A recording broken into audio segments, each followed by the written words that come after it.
Bienvenue. Aujourd'hui, on explore des textes qui abordent une question fondamentale. Sur quoi se base le jugement divin? Et les sources qu'on a là suggèrent un critère assez central et peut-être même un peu surprenant. Oui, un critère très précis. Alors, qu'est-ce qu'on a exactement? Ce sont des extraits d'un texte théologique assez dense, avec beaucoup de références bibliques, Mhm. surtout l'évangile selon Jean et puis la première épître de Jean aussi.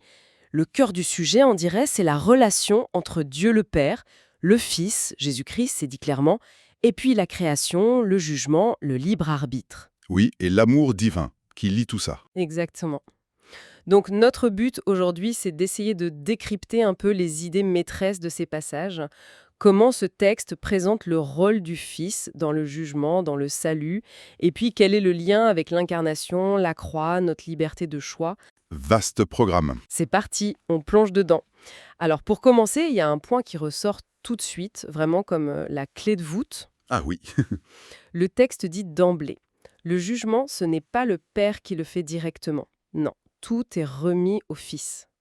La référence, c'est Jean 5, 22. le Père ne juge personne, mais il a remis tout jugement au Fils. Oui, c'est ça. Ça interpelle, cette délégation totale, non? Pourquoi ce passage de relais en quelque sorte? C'est une excellente question pour démarche. Et ce qui est intéressant, c'est la raison qui est donnée juste après au verset 23. Ah oui. Oui, afin que tous honorent le Fils comme ils honorent le Père. Donc l'idée, c'est vraiment d'établir une équivalence d'honneur. Si on suit cette logique, ne pas honorer le Fils, ça revient directement à ne pas honorer le Père. D'accord. Du coup, le critère de jugement, ça devient quoi? Ça devient l'attitude de la créature envers ce Fils. C'est ça le point central. C'est très direct comme approche. Et le texte cherche d'autres appuis, j'imagine? Oui, tout à fait. Ici, par exemple, le psaume 2, verset 12. Embrasser le Fils de peur qu'il ne s'irrite. C'est présenté comme un conseil urgent, quoi. Pour éviter la colère divine. Voilà.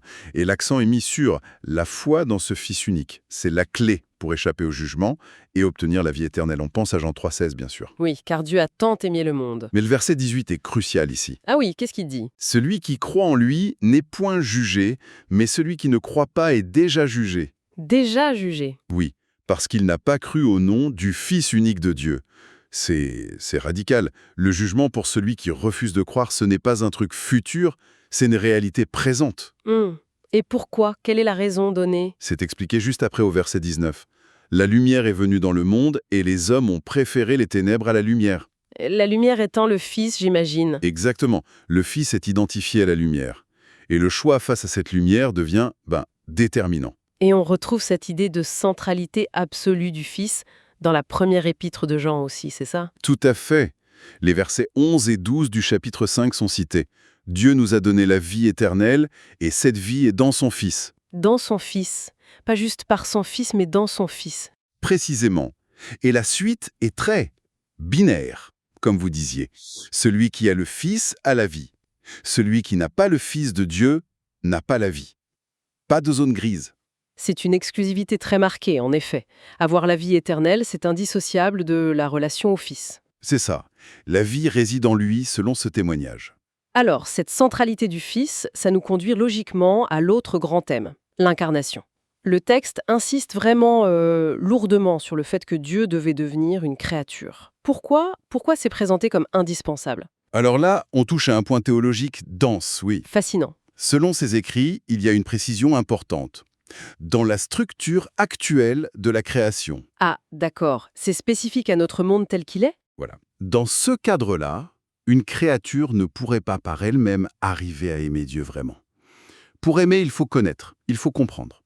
Comprendre son amour, sa justice, Et pour comprendre, il faut voir, il faut expérimenter. c'est l'idée. Il fallait une démonstration, quelque chose de tangible, de visible. Et cette démonstration, c'est la croix. Et la croix, évidemment, ça suppose l'incarnation. Exactement. Pas de croix sans un Dieu fait homme. Le texte parle du Dieu de la deuxième personne, donc le Fils, qui devient une créature. L'argument, c'est sans ça, sans Dieu qui prend chair, on resterait dans l'incapacité Le voir, de le connaître vraiment. et donc de l'aimer. Et donc de l'aimer. Parce que dans cet ordre créé, on ne peut pas aimer ce qu'on ne connaît pas, ce qui reste abstrait. D'accord. Donc l'incarnation, c'est pas juste un fait historique, c'est une nécessité pour que la relation Dieu-créature fonctionne comme prévu. Quelles sont les conséquences alors de cette incarnation? Il y en a plusieurs qui sont mises en avant. La première, la plus évidente peut-être, c'est que ça rend Dieu connaissable, d'une manière nouvelle. Connaissable comment? Le texte cite le début de la première épître de Jean. Ce que nous avons entendu, vu de nos yeux, contemplé, touché. C'est très sensoriel, Oui, on voit, on entend, on touche. c'est ça. On voit Dieu marcher, on entend sa voix, on le touche. Le texte dit même qu'on observe ses émotions, ce qu'il aime, ce qu'il déteste. On peut toucher le Dieu crucifié. C'est par cette proximité, cette expérience directe, que les créatures peuvent saisir son amour et l'aimer en retour. D'accord. Dieu devient accessible, expérimentable. Quoi d'autre? Deuxième conséquence, l'incarnation agit comme un révélateur, un test en quelque sorte, Un révélateur de quoi? de la vraie nature des créatures. Quand Dieu se présente humblement, comme une créature, ça met à nu les cœurs. Le texte est assez direct là-dessus. C'est-à-dire? Ceux qui aiment vraiment Dieu, ils l'aiment même sous cette forme. Mais les autres, ceux dont le cœur est ailleurs, ils le rejettent, voire ils cherchent à le tuer. C'est l'épreuve de la croix qui révèle tout ça. Hmm. Et le texte fait un parallèle. Même l'envoi de prophètes sans puissance apparente, ça servait déjà à ça. À voir comment les gens réagiraient, à révéler les cœurs. C'est une idée forte, ça, que la faiblesse apparente est un outil de discernement. Et il y a une troisième conséquence. Oui, une troisième, liée à la compréhension des commandements. En devenant roi, mais un roi sous forme humaine, Dieu montre concrètement comment il gouverne. Sa justice, sa miséricorde, on peut les observer dans la vie de Jésus. On voit l'amour derrière les règles, en quelque sorte. C'est ça. On voit la logique d'amour qui sous-tend les commandements. Et cette compréhension vécue, elle amène à obéir non plus par peur, mais par adhésion, par amour. Une sorte de pédagogie par l'exemple. Tout à fait. Donc, en gros, la perspective du texte, c'est que l'incarnation, c'était la méthode la plus sûre, la plus efficace pour que Dieu se fasse connaître vraiment. Et pour qu'on puisse le connaître nous aussi, de manière profonde. C'était le pont nécessaire, quoi. Venons-en à la croix elle-même.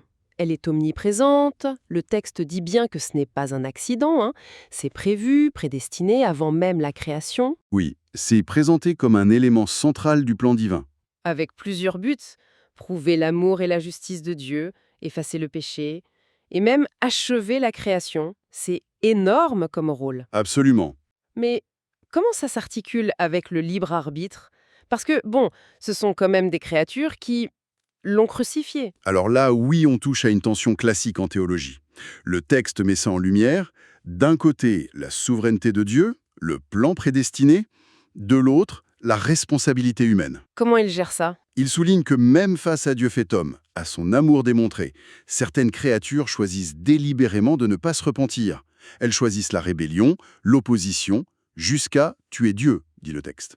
Et c'est leur choix. C'est très clair là-dessus, c'est leur propre choix, leur refus actif de la grâce offerte par le Fils. Mais Dieu ne les pousse pas à faire ça? Non, selon cette lecture, Dieu ne pousse pas au mal. Mais il ne les empêche pas de ne pas se repentir. C'est leur refus répété qui finit par, figer leur libre arbitre dans cette direction négative. Mais leur mauvais choix sert quand même le plan de Dieu pour la croix, hein. Oui, c'est ça le paradoxe. Leur choix mauvais participe, sans qu'ils le sachent ou le veuillent forcément, au plan divin. Mais ça reste leur choix, leur responsabilité. D'accord. Ça nous amène à la grâce et au repentir. Le texte dit que le vrai repentir, ça ne vient que par la grâce de Dieu, c'est ça?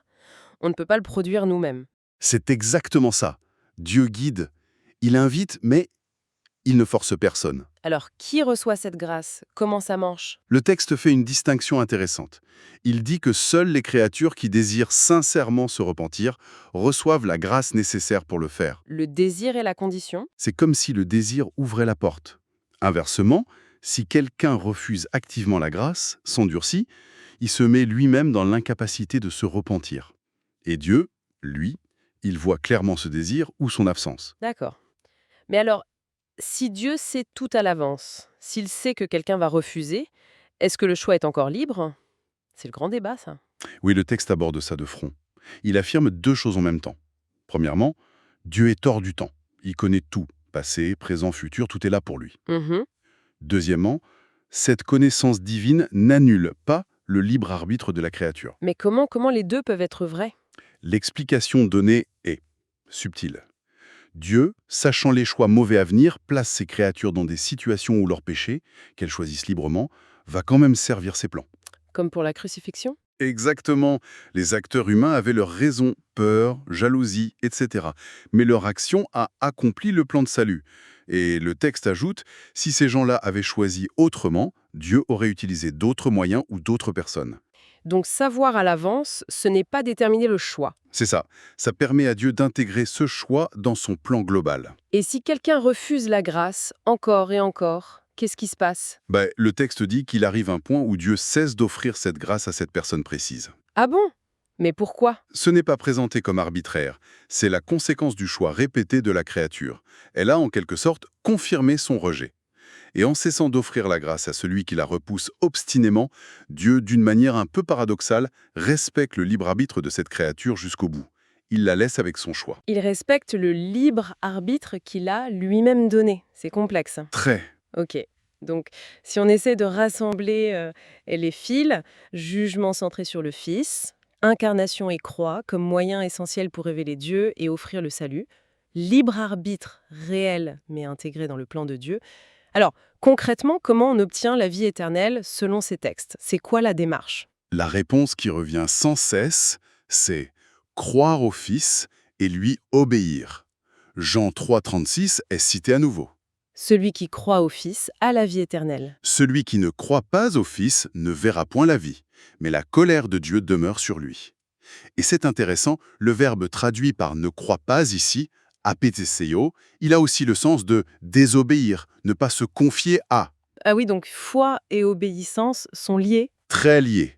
C'est une obéissance confiante qui est demandée. et l'exclusivité du Fils est toujours aussi forte. Très forte, oui, catégorique.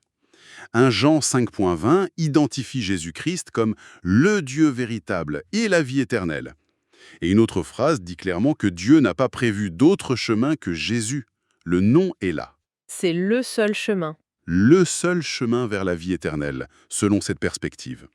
Et pour renforcer ça, le texte rappelle que la création elle-même existe pour le Fils et a été faite par le Fils. Il n'est pas juste un sauveur qui arrive après coup. Il est au centre de tout depuis le début. Voilà.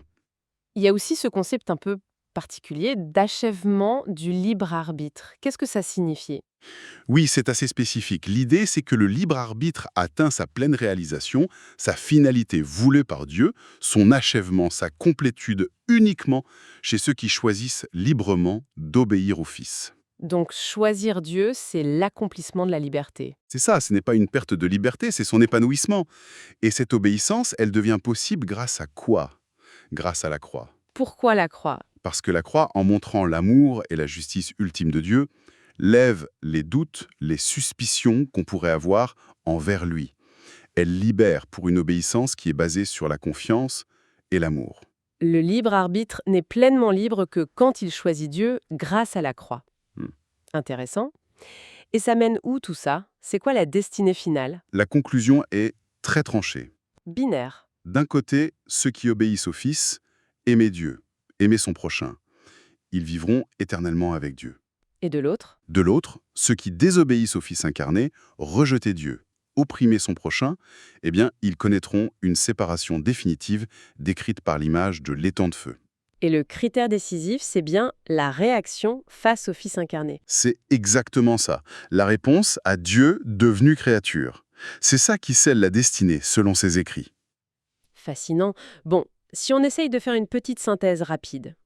Ces textes nous montrent une vision où le jugement tourne entièrement autour du Fils. Oui, Son incarnation est une nécessité absolue dans notre monde, pour que Dieu se révèle, pour qu'on puisse le connaître vraiment.